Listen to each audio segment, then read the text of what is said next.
Сооружения сточных вод, которые долгое время простаивали. Для наладки работы пригласили специалистов из Краснодара.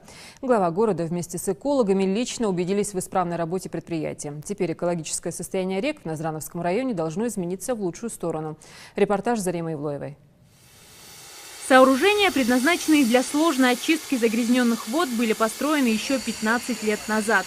Предприятие должно было обслуживать город Назрань и весь район. Но вот только по ряду причин работало оно с постоянными перебоями.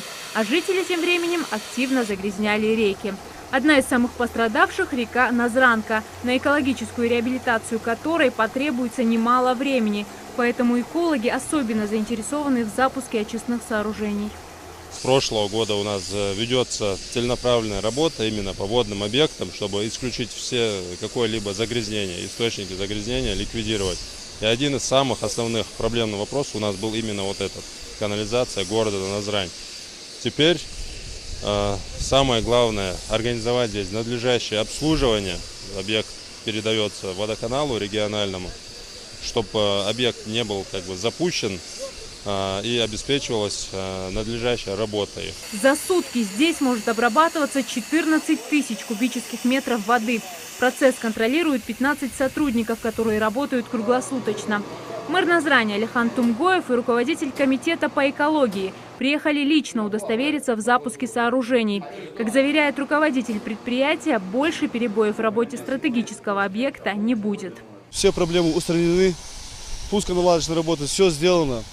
Все люди, все, которые нужны люди у нас присутствуют, есть. У нас обученные хлораточники, у нас обученные диспетчеры, обученные операторы. Все это было сделано, вся эта работа была проделана. Уже месяц здесь работают специалисты из Краснодара, перед которыми стоят сразу несколько задач. Запуск биологической очистки воды, обучение персонала и в случае необходимости в дальнейшем дистанционная поддержка ингушских коллег. В хранилищах заработали 2 очистительных фильтра по обработке воды. Первый этап механической обработки самый сложный. Попадая в резервуар, воду очищают от мусора, который поступает из канализационных труб вместе с водой. Ну а далее самое сложное. Следующий этап очистки у нас в песколовке, где происходит оседание песка и его удаление в песковый бункер. После песколовок вода через распределительную камеру проходит у нас на блок биологической очистки. Блок биологической очистки предусматривает полную биологическую очистку от соединений азота и органических соединений. Также там предусмотрено отстаивание активного ила и его удаление. Далее вода хлорируется и уже очищенная, прозрачная и обеззараженная попадает в Назранку.